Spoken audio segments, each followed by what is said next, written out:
Welcome to Hockey Night in New York, where Islanders hockey is always top shelf. Whether you got your start as a Dynasty veteran, a Millbury survivor, or you were born into the Church of Trotz, Hockey Night in New York is your home for all things Isles. Now, here are your eclectic hosts, Sean Cuthbert and Christian Arnold. Ladies and gentlemen, it is Hockey Night in New York. Welcome to the program, everyone. It is Monday, April 5th, 2021. Coming at you from the Hockey Night in New York studios on Long Island. Another fantabulous show coming up for you tonight here at Hockey Night in New York. Brian Compton, Mr. B-Comp of NHL.com, will be joining us to talk Isles, talk trade wins, and everything going on in Island the country. My name is Sean Cuthbert. With me, as always, is Christian Arnold. Christian, how are you?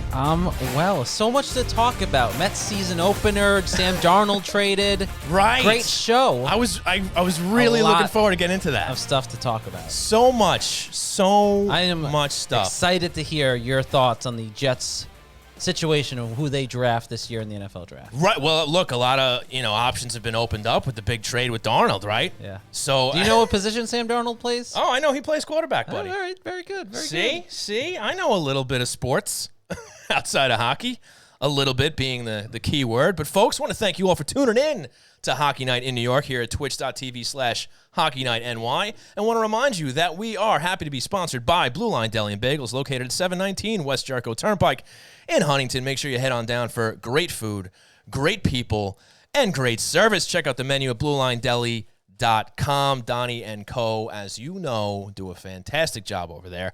And we want to thank Ty Technology, a voice-over IP company providing phone services for businesses across the country. If you're tired of dealing with long hold times and the impersonal service of companies like Spectrum, Optimum, and Verizon, give Ty Technology a call at 516-856-7800 for 3 free months of service. So, Christian, a lot going on here in Islander country. They closed out their season series with the Pens with a 2-1 loss. Good riddance. Surprise, surprise. Another L to those guys. Maybe we'll see them in the playoffs. I don't mind waiting until then. Then they smacked around the Caps 8-4. Barzal had a big night. And then they beat the Flyers in a 3-2 shootout for another 4 of 6 point week. So that's becoming a trend now. What do you say, CA? Well, it was a very up and down week, to say the least. A lot of excitement, you could say, the last 2 home games for the New York Islanders. The 8-4 victory, not something the Islanders do all that much, especially under Barry Trotz. 8-4 is much more of a Doug Waite score than a Barry Trotz score in these games. And and certainly that the way the effort was there kind of reflected a much more Doug Waite effort that we've seen in the past than Barry Trotz. Not as much defensively was played as much as offensively. Matt Barzal, obviously, with the hat trick. And the 5-point night, just his 4th of his career, his 3rd career hat trick in that game as well. Then he gets the game winner in the shootout. A pair of Bs getting the job done for the Islanders on Saturday night against Philadelphia, with Anthony Beauvillier scoring both of those goals, and then Matthew Barzal scoring the game winner in the shootout, which was, I think, 5 rounds that night. So 4, yeah. Very entertaining game nonetheless. I'm sure not the way Islander fans would have liked to see the team play against Philadelphia, especially against the team that's been struggling of late, and a team that they did shellac a couple weeks ago, 6-1, I think, at Nassau Coliseum as well. So it's been an interesting week. They're getting the points, and at the end of the day, that's all that matters. Philadelphia kind of in the rearview mirror, at least for the time being. Washington now, not only just coming up tomorrow night when they play the Capitals again at the Nassau Coliseum, but there's 3 more games after that against the Washington Capitals before the month is up, I believe. So I'll take your word for it. I'd have to look at the schedule, but I'm pretty sure we'll verify that later. They see Washington quite a bit. Of course, the New York Rangers also on the docket as well, coming up this week. Yeah. And I believe Boston in addition to all of that. Yeah, they're going to make their way around the rest of the division now that they're done with Pittsburgh. They got most of their games against Buffalo out of the way, most of their games against Jersey. They'll see them later on, I believe, towards the end of the season, whether it's late April or early May. I remember before the whole rescheduling bit with Boston, they were going to close, I believe, against Buffalo and New Jersey back-to-back, which I don't think too many people would complain about. They play Philadelphia on Thursday. Oh, there you go. So Philadelphia again. We'll see them again on Thursday. Yeah. Just in case you haven't gotten enough of Philadelphia, you will see them again Thursday it seems like you can't have an Islander Philadelphia game without a comeback. right? Whether it's one team or the other, they go up by a couple of goals, and then the other team's matching it up, and then you go into overtime or a shootout. Them's the rules now.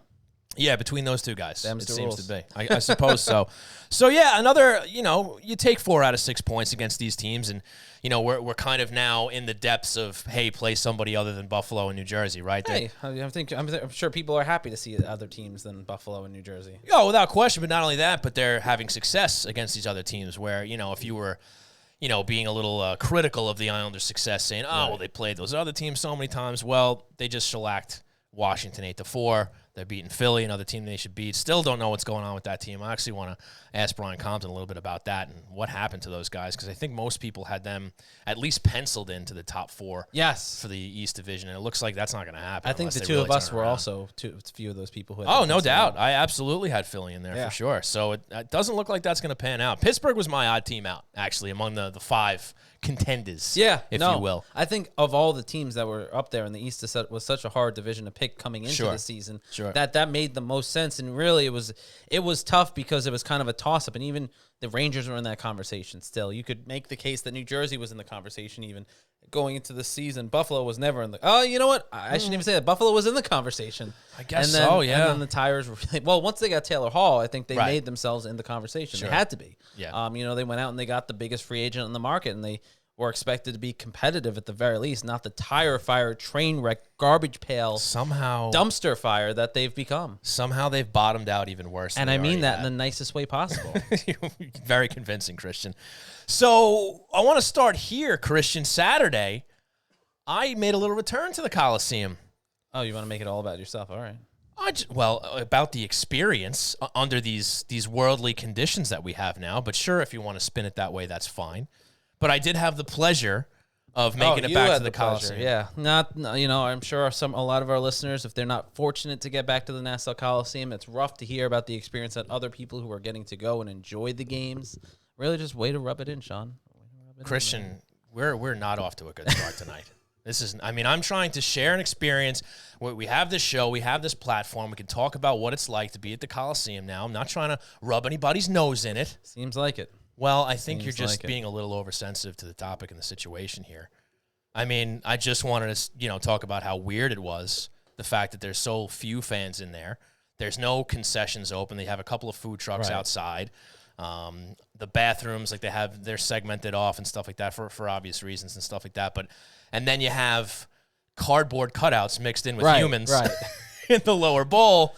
So it's just a very odd experience, but it was really nice to just be back in there to catch a game live. Now, did you notice, one thing I've noticed in being there a few games over the last month since fans have returned has been that they still do pump in the crowd noise, which I found very bizarre. I mean, I understand that 1,400 people is not a ton of fans in the building, and it's tough to generate a lot of noise when they're there. But I guess I was a bit surprised at how much crowd noise was still kind of being pumped in, despite the fact that there are fans in the building. I was going to ask you, since you've been in the building prior to fans being allowed back in, did you notice them dialing it back at all? Was it lower than it previously was? Before fans came in. At points, yes. At points you didn't even notice. But there were certain segments of the game the last couple weeks where I've noticed because we're also where we are in the media section is right under one of the speakers. And so you can kind of notice when there's a little more crowd noise and it's artificial and when there's not. And when you can tell a little bit more when it's coming from in front of you instead of behind you and above you. So you notice it sometimes. At certain points I'm a little perplexed, I guess you could say, of why would you even pump that in at that point? Yeah. Well, it's still only 10% people. But still, I mean, I think I say that with the idea that there was enough noise being generated from the people that actual people in the building, aside from the cardboard cutouts. I'm sure they make a lot of noise too when they can, but perhaps. It was interesting. I did notice that, and I'm glad you noticed that as well. Yes, yeah. Every now and then, in fact, I gotta send a big thanks out to Donnie for inviting me out to the game over at Blue Line Deli. I was sitting next to Donnie, and every once in a while we just look at each other and be like, "You hear the crowd noise?" We'd be like, "Yeah," and it's just you can see it's directly coming from the speakers up there in the Coliseum. So it was a little strange, but again, for anybody who's been able to get in, it's just nice to actually see the team live, and you're reminded that there's like no bad seat in that place in the Coliseum. Oh, 100%. There really isn't. It's a wonderful building to watch a hockey game. And when it comes to sports that are tremendous to be at and to be at live, hockey is always the best one. And the Nassau Coliseum makes it so nice to actually watch a hockey game because you're right there on top of the action. And there, like you said, there's no bad seat in the house. Right. Maybe under the old Coliseum, I think there was like maybe 1 or 2 sections that you actually had an obstructed view, but usually you were forewarned. And in the days that people were having to buy those seats, there wasn't a ton of people in the building, so they could probably move their seat if they wanted to. Sure. So it's nice to get back in the building. The good thing is it's only going to get better as time progresses, where I'm sure there's going to be more fans let in by the time the playoffs roll around, so maybe people who haven't had an opportunity to get in there yet get an opportunity to get in there, especially when the games are going to be so high intensity, high energy, and obviously high stakes with the playoffs coming around. Absolutely. Well, you hope so. Again, there's now a lot of talk about a possible 4th surge. There's concern over what's been going on with the variants in this country, and then, of course, the situation in Vancouver, which is beyond concerning. It's become a very serious matter with the Vancouver Canucks. And this is not me being funny. I'm being serious. No, the Vancouver Canucks. It's a comment in the chat that I just happened to catch. So I'll mention once you're done. The Vancouver Canucks obviously in a very serious situation with more than half their team. The whole team, essentially. Yeah. So obviously we wish not only them, but their families are experiencing some issues as well. So we wish them well and a speedy recovery through their situation with the COVID variants. Yeah, no doubt about it. Yeah, I mean, it's crazy, right? Because the NHL's done such a good job of trying to keep this thing on lockdown, right? With all the precautions and stuff. They haven't. Well, I'm saying they've at least put measures in place. I think if you ask the Buffalo Sabres, the New Jersey Devils, they might disagree with you.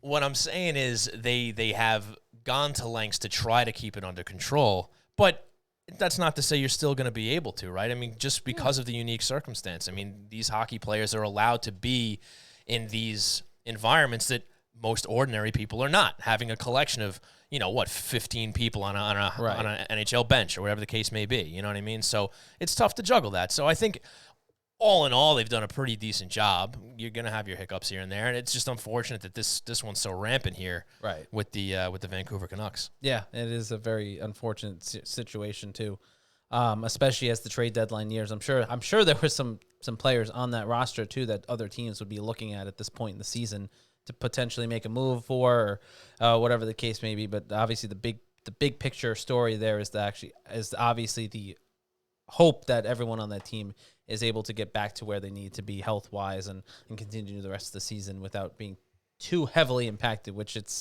right now it's tough to see it not really impacting the Vancouver Canucks season in one way or the other. Yeah, I mean, that seems like a pretty inevitable situation. We're probably going to see some rescheduled games and all that, and it'll affect probably a collection of teams up there in the North Division. Right. We'll see how it plays out. But, folks, we got a break because Brian Compton from NHL.com will be joining us. So thank you so much for tuning into Hockey Night in New York here at twitch.tv/HockeyNightNY.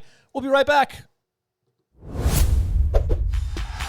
Customer service is the backbone of any great business, and reliable telecommunication is essential to keeping your client base happy. Introducing Thai Technology, a low-cost, flexible internet phone service founded on the idea that every customer deserves exceptional service while providing simple setup and management and easy integration to clients across the country. Thai Technology will not only create a custom solution tailored to your specific needs, but will partner with you to provide a competitive edge to you and your clients. And if you need support, you won't be routed to an automated call center in another country. You'll get a live representative that had a personal hand in building your account. So Islander fans, if your business is looking for a change from companies like Spectrum, Verizon, or Optimum, Thai Technology is offering 3 free months of service for any of its affordable packages. Just call 516-856-7800. That's 516-856-7800. Or visit them on the web at thaitechnology.com. That's Thai, T-I-E, technology.com. Thai Technology, the right choice for your internet phone service. The only thing better than a great Long Island deli is a great Long Island deli run by die-hard Islander fans. Blue Line Deli and Bagels, located at 719 West Jericho Turnpike in Huntington, will make any Islander fan feel right at home with its familiar blue and orange theme and Isles decor. Blue Line Deli and Bagels proudly serves Bagel Boss bagels, along with breakfast favorites, hockey-themed heroes, quesadillas, salads, fresh-made smoothies, and much more. So stop on in for delicious food, a clean atmosphere, and a happy staff ready to greet you with friendly service no matter what team you support. Want to place an order for pickup? Call 631-944-5400. 888-778-3222 or visit BlueLineDeli.com to check out the menu and order online. Blue Line Deli and Bagels, where the great selections will have you saying, yes, yes, yes.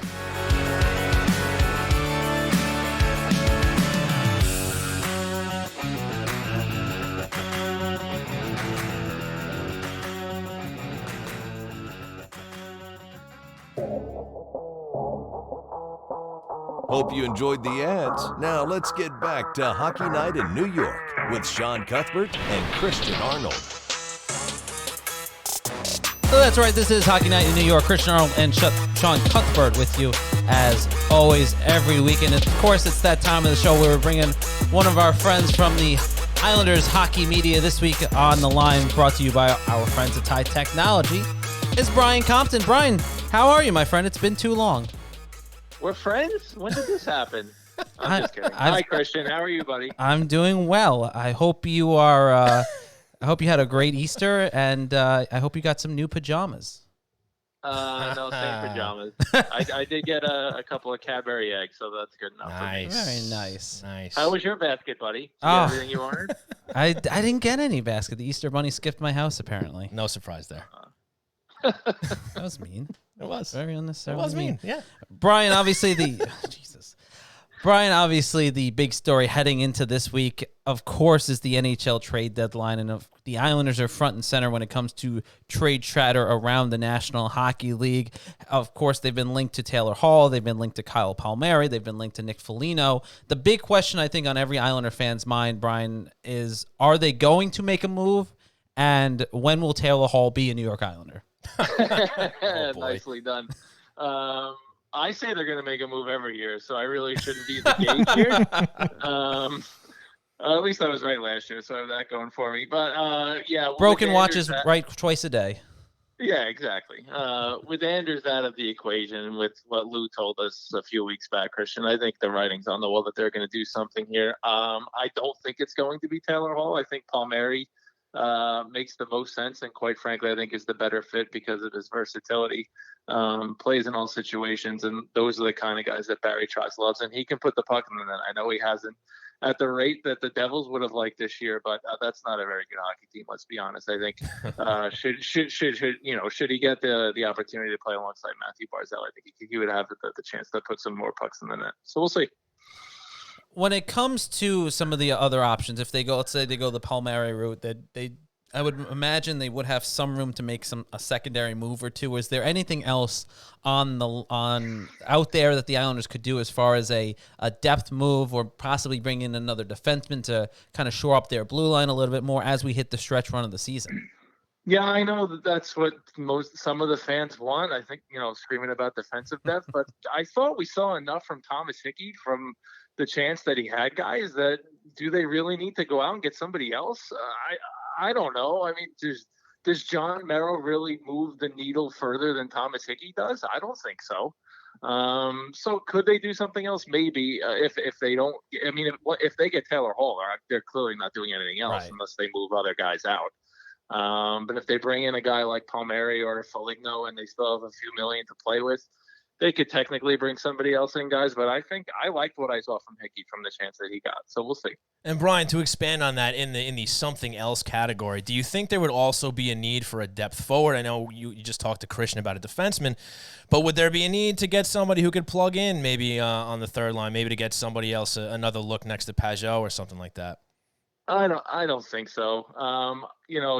Dow Cole is out right now. He should be back shortly. I really liked what I've seen from Michael, before he got hurt there, guys. I know he's not scoring the way people want him to, or the way people expected him to, being the number 5 pick in the draft a long time ago, but he fits in nicely with these guys. And, should he play on that third line when he comes back, I think he could give them an added boost. I don't see them going out and getting another forward on top of the forward that they're probably going to go out and get.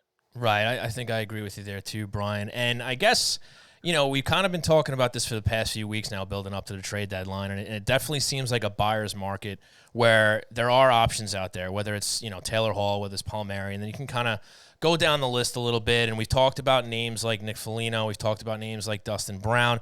Do any of those sound appealing to you? Is there anybody that's maybe not grabbing these trade deadline headlines as much that you might be comfortable or see being a good fit for the Islanders if they happen to go off the top of the board a little bit?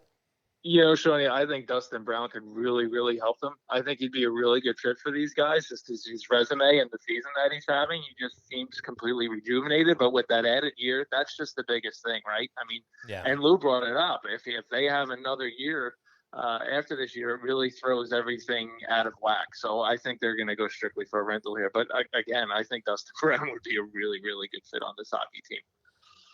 Talking with the great Brian Compton from NHL.com. You should have seen his face while he said it, Brian. I tried to roll my eyes as much as possible. I mean, the head was cocked back. The eyes were in the back of his head. It was real sincere.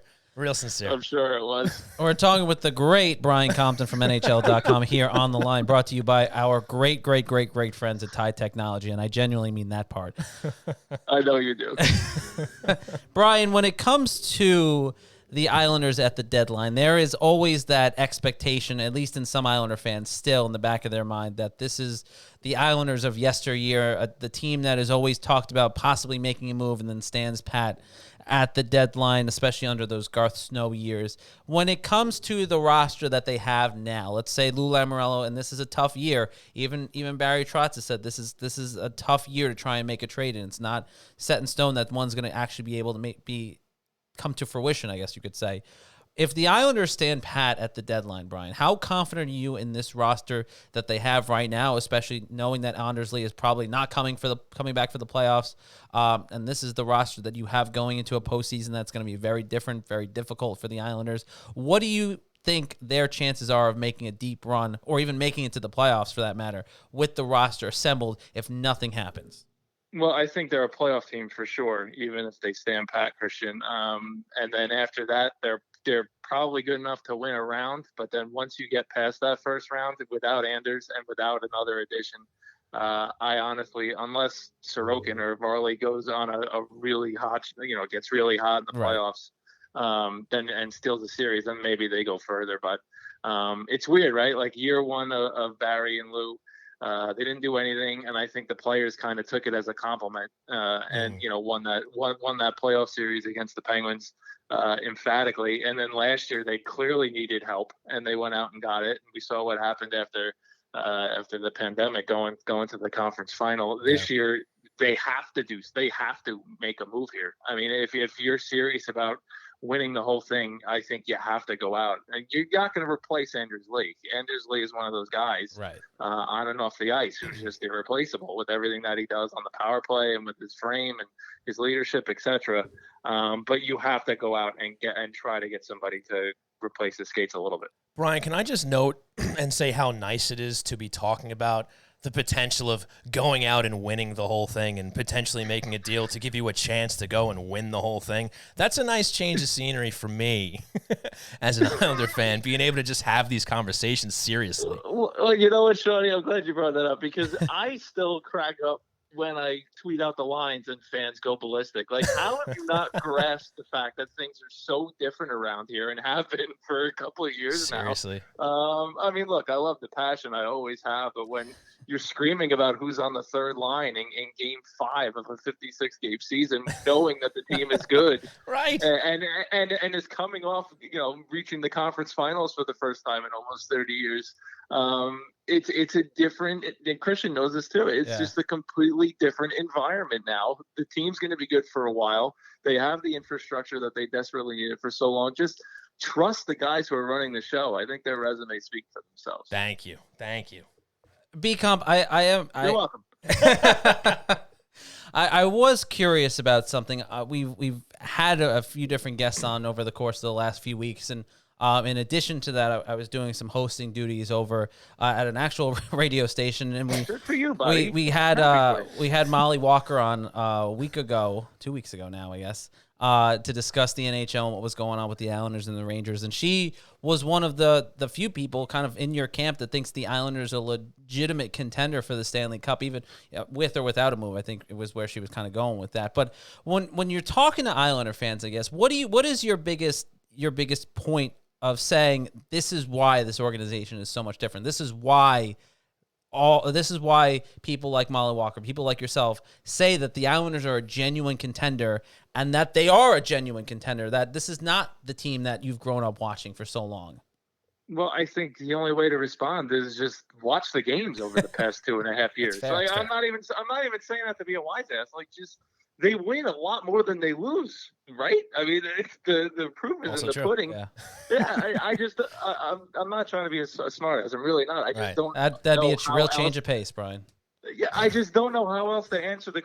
I mean, how much more proof do you need that this is a good hockey team? I mean, even without Anders, one of their most important pieces, they're still finding ways to. They scored 8 goals against the Capitals without Anders Lee the other night. I mean, what more proof do you need that this is a really good hockey team? And having said that, they're going to make the playoffs again, with or without a move here in the next week or so. But they have to go out and make another addition. I think Lou never tells us anything, Christian. He told so us that true. day Yeah. that they need to go out and get something else Right. if they're going to win the Which whole makes me think it's all a big setup for something else. Like it's a giant For smoke disappointment. screen. Yeah. Talking with Brian Compton here on the line, brought to you by our friends over at Ty Technology. Brian, obviously one of the big things that Islander fans certainly have nitpicked, I guess you could say, I was trying to find a nice way to put that, is the fact that Leo Komarov is now a top-line winger for the New York Islanders. I mean, look, it comes up every week, every time the lineup, I'm sure Brian can attest to it, every time we tweet out the starting lineup and the lineups and everything like that, you do get the people that are screaming, why is Leo Komarov on the top line? And in your mind, Brian, what is it that Barry Trotz sees in Leo Komarov? I know Barry did address this today during the media availability, but at least in your mind, Brian, what is it that Barry Trotz sees in Leo Komarov to award him such a prestigious spot on the Islanders lineup? I think it's two things. I think he doesn't want to break up the other lines that he has in place. I think that's probably first and foremost. Yeah. And then secondly, he does the little things that Barry loves to talk about, the forecheck, etc., those kinds of things. And he was Christian, +4, +5 against Washington? Something like that. Yeah, he had a phenomenal game. Yeah, he did. And of course, we're not going to see that every night. We know that. But I think this is for the time being. This is not, Leo Komarov is not going to be playing alongside Matthew Barzal in game 1 of the first round of the playoffs. I mean, you can hold me to it. You guys can play this back on May 12th or whatever it is. I get it. I'm setting myself up for a lot of tweets here, but I would be floored if Leo is playing on the top line come game 1 of the Stanley Cup playoffs. You know what? I've been saying it for weeks. Leo Komarov is going to be the guy that scores the game-winning goal in Game 7 to win the Islanders. Christian, from your lips to God's ears, and I hope Josh Bailey gets the primary. Exactly. And Brian, we had Tony Stabile on for that when we were talking about it, and I said here, if that happens, I will get 47 tattooed. If he scores the game winner in Game 7 to win the Cup, throw 47 somewhere in my body. I don't even care. Tony was on board with me, so that's fine. That's fine. I mean, it's for sure. But I think you're on the money with that, Brian. It's not so much that Barry Trotz looked down the depth of the roster and the extras and everything was like Leo Komarov, first line left wing. This is what I've been waiting for. You know, I know, right? I know, and again, and it's not. I know it sounds like I'm being a smartass, but the guy has won 850. How many games? Like, just trust the guy. I really don't know how else to describe it. How many games does he have to win before you trust your head coach? Right. And Brian, I want to point out, I've never thought of you as a smartass. I don't think anyone would ever think of you as a smartass. And the fact that you think of yourself that way makes me sad and makes me feel like I should tell you that you're a great person, Brian. Wow. I'm working on myself, I promise. You're a great person. There's do nothing to work on. We do call this show a therapy session, Brian. So we try to work this in every now and then just to make sure. I feel better about myself already. This is great. See, this is what it's all about. We'll send the bill to your insurance. Everybody working on themselves. Yeah, I'm not sure if you have a copay or not, but stand by. It's cheap. I'm good. You'll be fine. So we have a potential deal to address that hasn't come up yet. Now, this came up last week on the show again. A lot of deadline chatter and stuff like that. I do want to add the backstory to this, Brian. Please. I've kind of become the piranha of the show because I defended a certain number 91 a couple weeks ago after that ridiculous column came out in the Toronto Sun. What'd they say about Butchie? Exactly. And then what was it? Last week I was defending Leo Komarov or something like that, or was it the John Tavares thing again? Man. Well, it was that, You're and then just a certain someone had said that they felt that the Islanders were going to win the cup this year. And that's what kinda that's right. started And I this said, whole talk. that's right. Molly said that the Islanders are going to win the cup, and I said that's a little. And I said she sounds like the smartest person on the planet. Yeah. All right. Yeah. So And that's then- where this comes from. And so basically, that somehow snowballed into the potential idea of trading Molly Walker for Christian Arnold on this show here. I wanted to know what your thoughts were on the prospect of that deal, and does Hockey Night New York have to throw a sweetener or two in there to make that happen? Oh man, you're gonna get me in a lot of trouble here. I mean, look, if we're strictly talking about you guys being on Twitch, I think that's a trade you make 10 minutes ago. I mean, let's be honest. I mean, talent level alone. I mean, Sean gets the better end of the deal. That too. Yeah, talent level alone and gets Sean the better end. Well, of we got a week. We got right. The deadline's the 12th, so we got a week to find. I don't out. think the Post is making that trade. Still talking. I don't think so. I know the sports editor, Christian. He's not making there are that too many smart people at the New York Post. They are not making that trade. Ron Duguay is actually a shrewd negotiator. He's been real tough. So I'm seeing if I can work better that. than Christian too. Oh, 100%. I mean, Yeah. That's not difficult. that's not that Are hard. you wearing sleeves tonight, Christian, or not? Thank God he is. Yes, I am. Yeah. Well, see, the I whole don't know why I had to. the whole Twitch broadcast keeps him honest now. You know, like he actually That's true. has to put on, big boy clothes and all that, and he does a decent enough job. Yeah. Oshkosh. Well, our sponsors basically dress me for Sundays, so That's Sundays true. and There you Mondays. go. That's true. Shout out to Thai Technology and Blue Line Deli for that. So before we let you go, Brian, I did want to ask you briefly, just now that we're kind of getting towards the high octane part of the season here, the games start to mean more. I mean, it was 4-point games all season because of the new setup here, but now everything is going to be even that more intense. You got 3 teams right now vying for first place, and with Boston having all those games in hand, you figure that there's a good chance they're going to catch up too. And what do you make of the potential Islander opponents coming up here that they're going to face in the playoffs? Probably one of, or 2 of, Washington, Pittsburgh, and Boston. Who scares you the most out of those teams, and who do you think the Islanders match up best against? That's a really good question. You know what? The Bruins have been really weird this year, guys. They just seem off. Like something is really off with them. They've been dreadful 5-on-5. Yeah. Like guys like DeBrusk have been terrible. Rask has been, dealing with some things.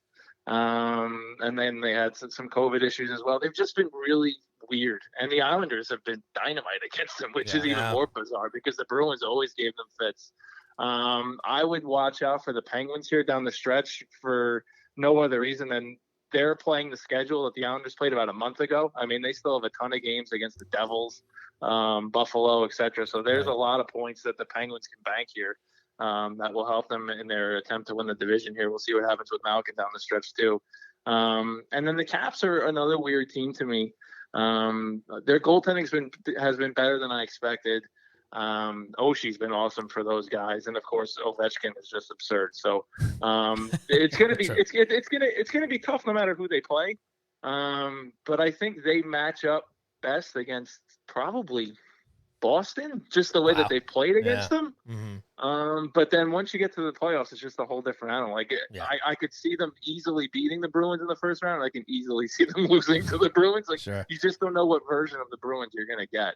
They're gonna have a tough go no matter who they face, just because the division is so good, and the Rangers aren't out of this either. I mean, let's be honest, they've been looking better of late too. So we'll see. Sean made a face. I don't necessarily know. He says fair, but I don't necessarily know if he agrees with that. So Brian, that was a very long-winded answer with absolutely no answer. If that made any sense. So Brian Compton, that's what makes you a professional, Brian. Yeah. Thanks. Way to talk around. So Brian Compton says the Islanders want to play the Boston Bruins. Sean Cuthbert said the Islanders should want to play the Penguins. So both of those teams, if the Islanders do see them in the playoffs, will probably beat the Islanders now because of these bold proclamations from Sean and Brian over the last couple of weeks. Brian Compton, NHL.com. You can always read his great work over at NHL.com. Wow. And I was about to plug his Twitter handle. You can follow him on Twitter at bcomptonNHL. He's always a great follow. Honestly, and in genuine genuine fashion. I mean this. Brian has quickly become, although he hasn't done it a lot recently, he has quickly become very proficient and entertaining on the Instagram, which is shocking since I just showed him how to use that. His daughter probably had a lot more to do that than I did. She did. But you helped me with the video stuff. So he's actually become quite the follow on Instagram. Brian, you notice how he couldn't give you credit without giving himself credit? No, it's fine. Yeah, no, I didn't give myself. I literally said I'm not paying you for any of these compliments, Christian. You know that, right? No, I know. 100% I know. Okay, good. That was genuinely meant because if nothing else, watching him think that it's a great idea to put him singing in his car on his Instagram story. He did that? No, yeah. Oh. No, that was just Vanilla Ice. I was listening to Vanilla Ice. I mean, I guess, Vanilla Ice is tough not to. Not a good idea. Very embarrassing. So go follow him there as well on the Instagram. He's very entertaining. Brian Compton, NHL.com. Brian, always good to talk to you, my friend. And in all sincerity, we do miss seeing you around the press box, and obviously, hopefully, we get to see you soon in person as well. I get my second shot on Friday, Christian. I'll see you on April 24th. Wonderful. Nice. Cannot wait. I genuinely cannot wait. Great talking to you, Brian. Absolutely. Thanks a lot, man. All the love, boys. Take care. Take care, brother. Brian Compton, NHL.com, really does do a great job. And I genuinely did mean that. That's the nicest I've ever been to be Compton. I love how you have to qualify it, though, every time, just to convince people that you are being genuine. I really, really was being genuine that time. I know. Well, I'm trying to turn over a new leaf. And wow. Good for you. I think like everything else, COVID has changed people in a lot of ways. And it's tough not saying B-Comp all the time now. I'm sure that opinion will change immediately as soon as I see him. See, you just undid everything. All the good that you just kind of built there, it's all gone now. Crashing down. I'm gonna scoot back because I'm way too. Please do. Frame. Please do. Please. Hold on. All right, folks. Another great spot. Am I in a good spot now? Yeah. Okay, great. Another great spot from Brian Compton, NHL.com. The train rolls on here at Hockey Night in New York. Christian, where would you like to pick it up? You want to talk a little bit about the division foes? You want to focus back on the Islanders? I mean, we can go anywhere here. I mean, plenty of notes here. So what do you think? Well, I think obviously the big storyline going into this week is obviously the games that are being played, but the trade deadline. There's no way around it. The Islanders have been linked to so many players, I should say, at this point. Taylor Hall, Kyle Palmieri, Nick Foligno, Dustin Brown. Where does Lou Lamoriello go at this point? Where does he focus in on as far as making a trade? Well, because Kyle Palmieri seems like he's destined to be traded. Obviously, he was held out of the game on Easter Sunday. I believe it was his agency that put out a tweet that said that he was being held out in anticipation of a trade coming within the next couple days or week. So it's coming. Is that trade coming to the New York Islanders or another team? I said it last week with Tony on the show. I think Palmieri's going to the Islanders. I think that's the guy Lou's going to get. And, Brian added to it today. He seems to be in agreement there. He just makes a lot of sense. He makes a lot of sense with the type of game that the Islanders play. He's a seasoned veteran. He's a goal scorer. I guess the only nitpicky thing about it, which I'm sure they'll sort out because they're professionals, but Palmieri plays the right wing. Right. He does not play the left, which is the spot that's open. Now, that's a quick fix maybe where you just move Josh Bailey to one of the left wings. Yeah, Josh Bailey's always seemed to be a guy that you can kind of move around. And there are a couple players that the Islanders have that have that sort of Joe McEwing-esque ability to be put in any position on the field, minus the pitcher. Totally. Do you understand the reference? I was going to say that too. No, that's where I was going to go too. But Joe McEwing was a New York Met in the early 2000s. Very much a utility player. Bet he was. And see, now Louis Soho is that guy for me. See? Very nice. Right? Very nice. Right? See? Told you, pal. So anyway, I don't think Lou Lamoriello is going to be like, oh, man, this is a nice deal I could make for Palmieri. But, Mets up 2-0, he's not by a the left way. wing. Oh, good. Great. Well, I'm sure we have some listeners here that are big Mets supporters, so good for you guys. Yay. So Francisco Lindor, I bet. Oh, he's the big guy they just signed, right? Yep. He's a really good player. $141 million. Yeah. No idea. An amount of money no NHL will ever sniff. That's okay. In contract That's okay. talks. I'm sure they're still happy with the millions they make. So back to the point at hand here. You might have to. Who knows? Maybe we'll be surprised and they can throw Palmieri on the left and he'll be all right. Maybe they can do that. I want to say that I don't think that's going to be too much of an issue, regardless whether that's where I was going. Yeah. No, I agree with you. We're agreeing. We're saying the same thing. We're agreeing. We're very much in tune with stuff that's going on. But when it comes to these deals, though, I think one of the big questions is always going to be the cost. What is it going to cost to get a Palmieri? What is it going to cost to get a Taylor Hall? What is it going to cost to get? And we were talking about this before the show. And I think one of the one big things is that, at least with Taylor Hall, I agree with you. I don't think he fits. I've said it before. I don't think he fits what the Islanders have in the locker room. I don't think he fits the culture. And you look at his success across the different teams he's had, it's been very limited. And I get that he's playing in a really, really, really, really, really, really bad Buffalo Sabres team right now. So I don't want to hold that against him. Right, but I do think Tony made a great point on the show last week where he said if any coach can get to Taylor Hall, it's Barry Trotz. And I think I got to give him that. And if the Islanders happen to feel that they can work some kind of magic with him, I'm willing to say, I know I've already said it on the show, yeah, sure, bring him in, see what you can do. If they believe in that guy and believe in what they can do with him in their system, and all of a sudden he becomes a complimentary player, then great.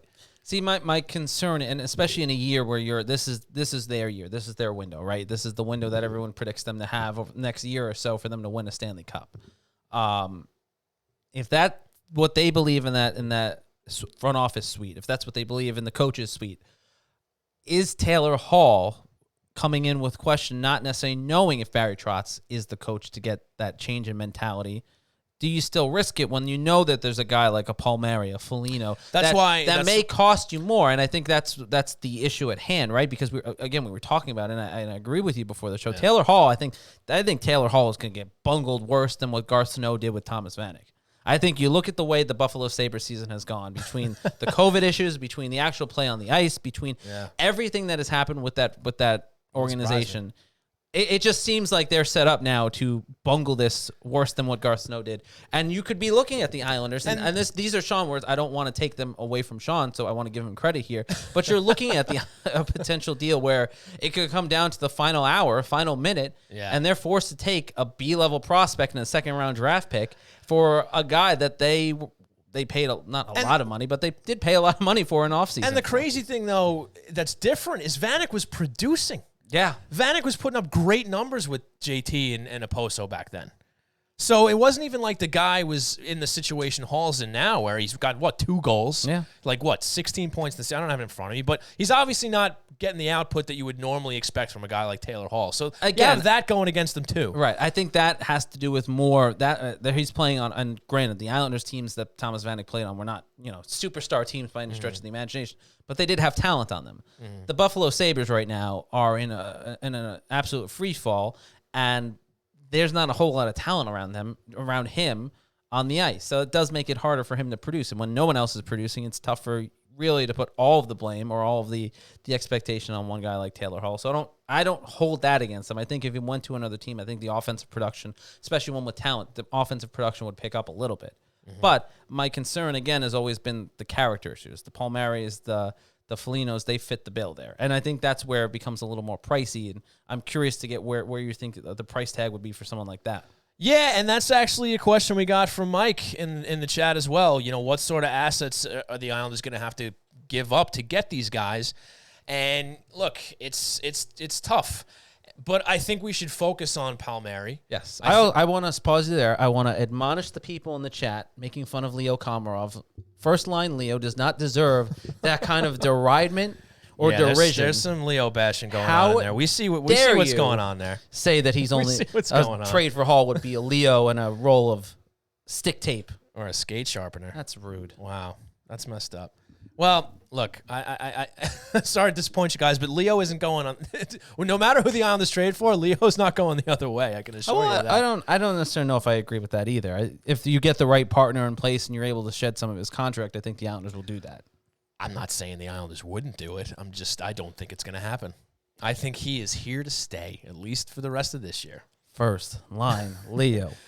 At least until April 12th. At least until April 12th. First line, Leo. See? First line, Leo. Think about this. You guys only have to deal with this on the air, and then there's off the air, and you don't even know what goes on over there. So this guy over here with his first line Leo stuff. But anyway, let's talk about what you might have to give up in these trades. Let's talk about Kyle Palmieri. Now, I guess your first instinct is to say, oh, well, you don't have to give up as much, as you would for Taylor Hall because I suppose supposed quality of player, right, and the past production stuff. Well, I think it's going to come into being the demand. Yeah, it's look, if there's a bidding war, you're gonna have the Devils general manager putting these teams against each other and saying, well, this is what I'm getting from this guy. What are you gonna give me? And what is his name? It's Ray Shero, right? It's still Ray Shero.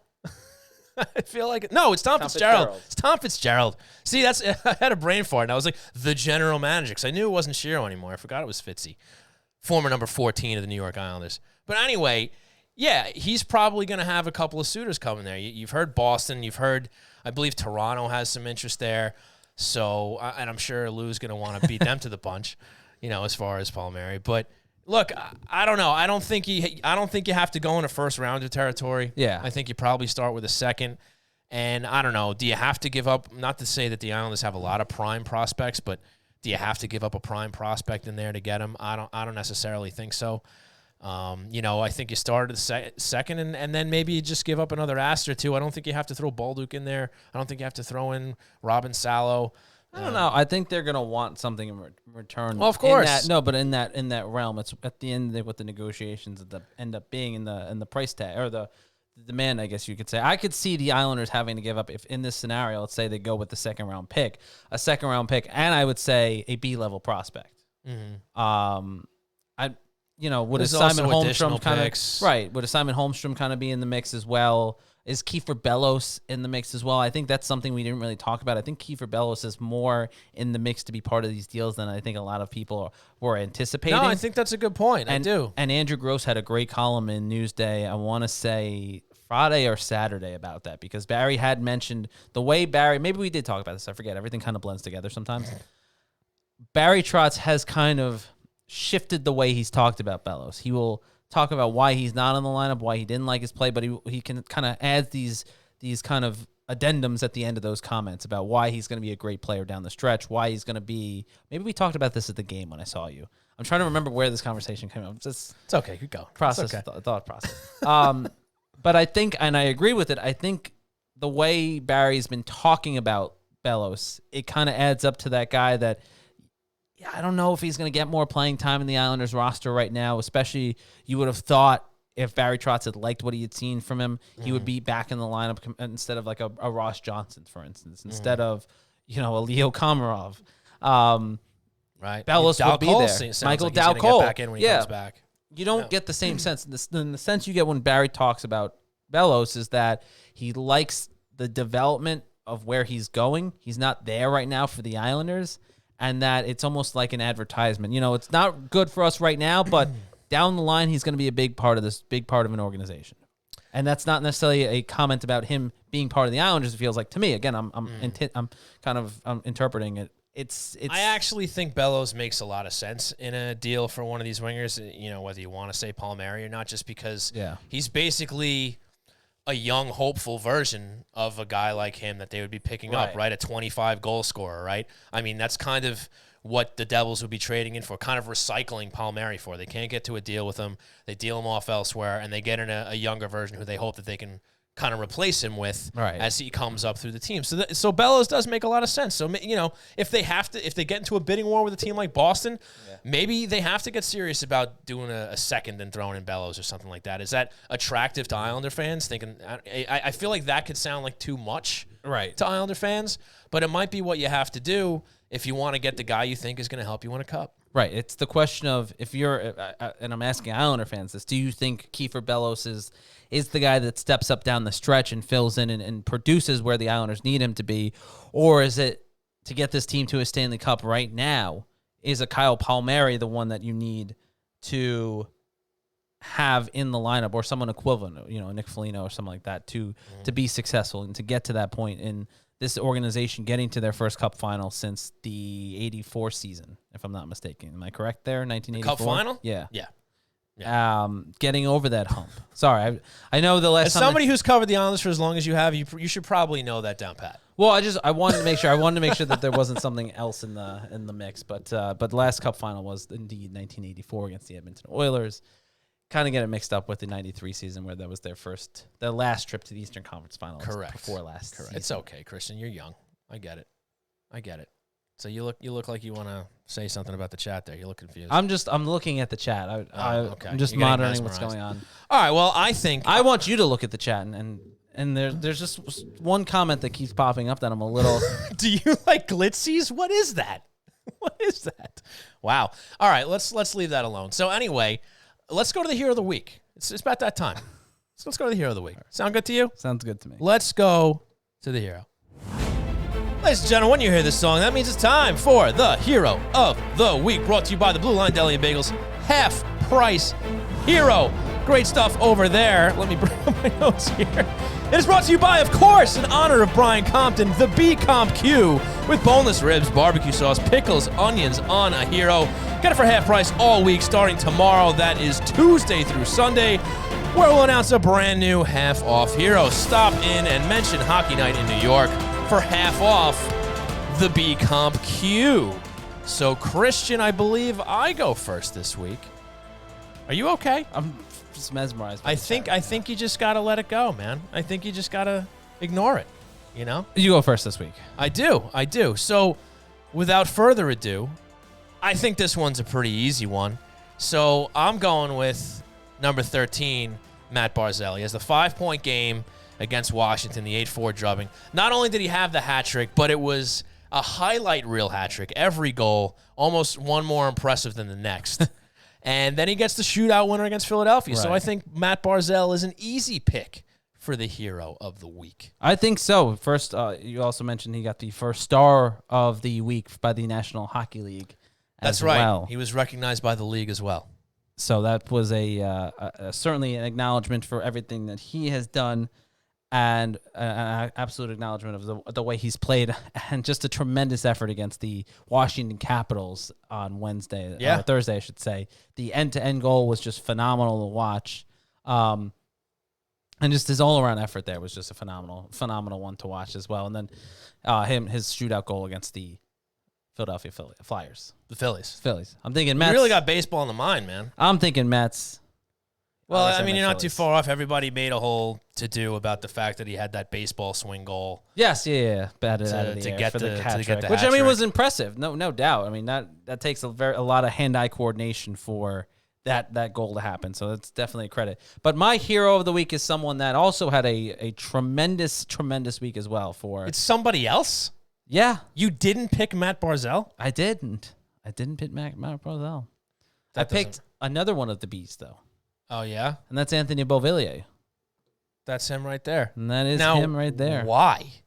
He has had just a phenomenal week as well. I mean, obviously, the 2 goals against the Philadelphia Flyers and the effort that he had. I just had to make sure that I got it. Yeah, no, you're getting better. Philadelphia Flyers with an absolute amazing effort by Anthony Beauvillier to really pick up a game that was kind of bizarre for the Islanders. It's not that they didn't play great, but it was not the style of play that we're used to when it comes to the Islanders, especially against the Philadelphia Flyers. They sort of played down. Anthony Beauvillier stepped up in a big way to help the Islanders there, and he's starting to put up points again now. All around, he's on one of his around. streaks. So, and this is the guy you need as far as players that need to step up, especially this late in the season, especially without Anders Lee in the lineup. And you need those guys to step up. Of course. And Beauvillier has not only done a great job in the third line, but now moving back to the second line with Brock Nelson and Josh Bailey, fit right in seamlessly. Yeah, I just think compared to the week that Matt Barzal has, that you made a poor choice. All right, well. I think my pick's better, and I think Sparky agrees. Well, I think there you have it. Sparky has spoken. Sparky is the end-all, be-all. That's right. So, folks, that was the hero of the week, brought to you by the Blue Line Deli and Bagel half-price hero. Remember, stop in, mention Hockey Night in New York, and you will get the B Comp Q with boneless ribs, barbecue sauce, pickles, onions on a hero for half price for the rest of the week until we announce a new one next time. Nice. There we go. Very good. Now let's bring it back here. So let's just go over a couple things before we wrap this thing up. Noah Dobson made his way back into the lineup. Yes, he did. That's noteworthy. Back from COVID-19, He's feeling good. And luckily, that he did not suffer any severe symptoms, as Barry Trotz said, and he acknowledged. He's young and healthy. Yes, so that was a big relief, and there's been no drop-off in his game. He's fit back into the lineup seamlessly, and he's, I will say there were a few moments on the Philly game, I want to say, that were a little iffy for Noah Dobson, where maybe it wasn't the best play here or the best play there. He missed a long time. But no, I understand that. I'm not saying that there wasn't going to be some pains coming back into the lineup. But for the overall effort that he had, he looked very solid back in the lineup. And do you agree with Brian when he says that, hey, maybe they don't need depth because we saw what Thomas Hickey can do in there? I agree. I know there are certain Islander fans that don't agree, that they aren't big fans of Thomas Hickey still, but I think Thomas Hickey brings, you get what you know you're getting from Thomas Hickey. He's a solid defenseman. He plays well on his own end. He does have that offensive contribution when he can, and he's a solid 7th, 8th defender, especially down the stretch run when the Islanders are going to be in the middle of a big playoff run here. He's a guy that you want on your bench, and he's been through a lot with the organization. Yeah, for sure. So, I mean, it's good that they have him there. That it's good that the Islanders know that he's a guy they can rely on if somebody on the D happens to, fall back, get injured, have an issue with COVID, stuff like that. So, that's definitely a good thing to have. I think another thing I want to note on is Ilya Sorokin had himself a really nice bounce back game in the game against the Flyers. Yes, he did.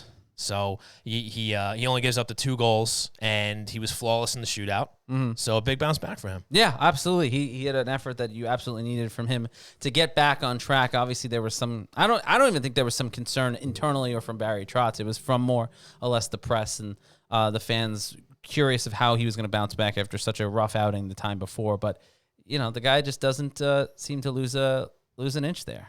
Yeah, no, it's good to see. Look, they're going to need him too because they're obviously going to rely on him and Varley heavily here throughout the rest of the season. So nice to see him get another win between the pipes. There was a brief scare with Oliver Wahlstrom. Seems to be okay. Okay. He exited the third period for a little bit. He came back. He's all right. As far as I know, yeah. Okay. All right. That's good stuff. He was at practice today.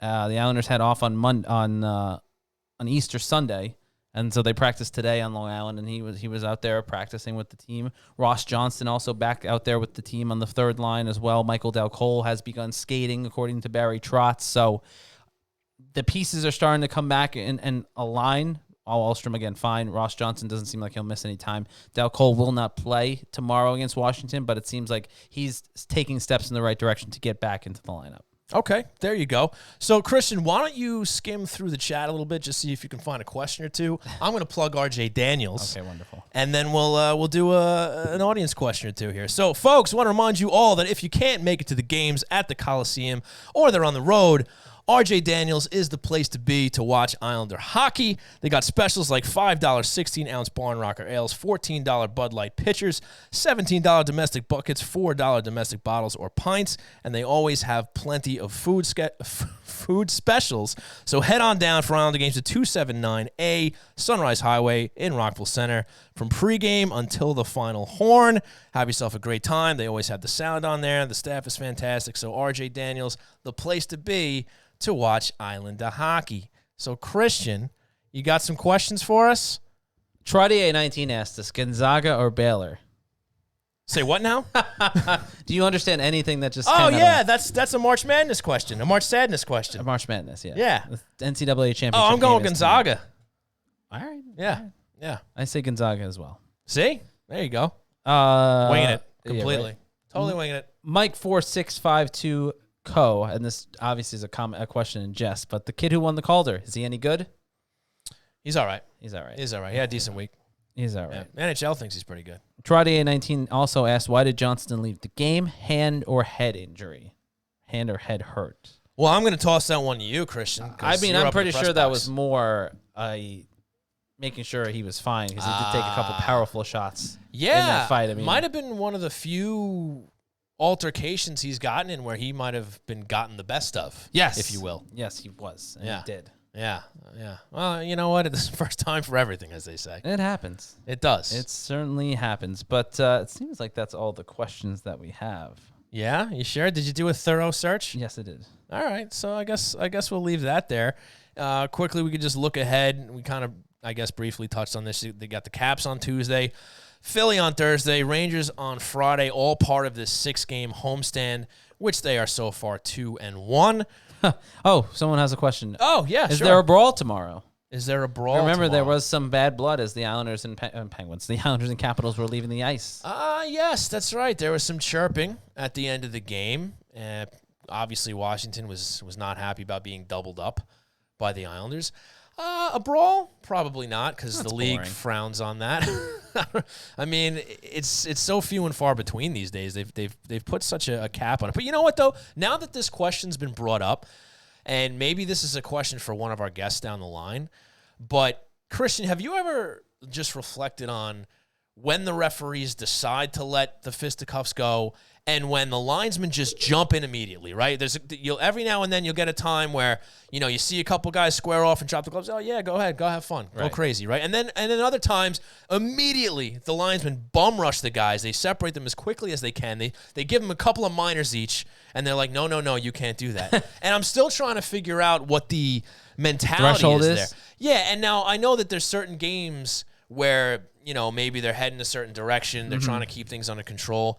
But I've seen it even early in games, even before the shenanigans start, where you'll just have the linesman jump in immediately, no, we're not going to let that happen. I think it probably depends on several different factors. One of which is probably the history between the two teams. For instance, if it's a situation like you had a couple of years ago between the Islanders and Penguins, and this game is going to be contested and there's a lot of bad blood and there's a lot of chatter going into it, I'm sure that there's much more of a emphasis from the officiating crew, whether it's spoken or not, that, hey, we need to make sure we keep a lid on everything. We make sure calling the game tight, make sure that we have a handle of everything so it doesn't get out of control.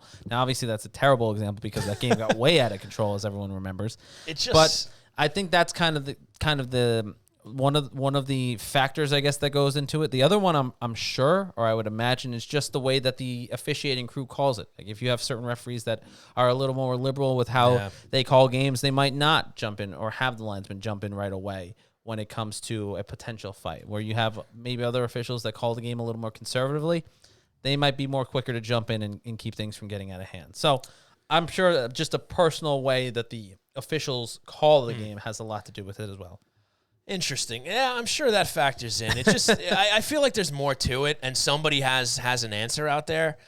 But if we could have Kerry Frazier on the show one day or something like that, that'd be cool. Retired former official, right? He's kind of bounced around the media every now and then in the past. It'd be great to just pick his brain or somebody like him and be like, why does that happen some nights and why not the others? Because there just doesn't seem to be consistency to it. But you might be right. It could just be individual referees. I don't know. That makes the most logical sense. So, actually, Christian, I have to ask you this one. I have no comment.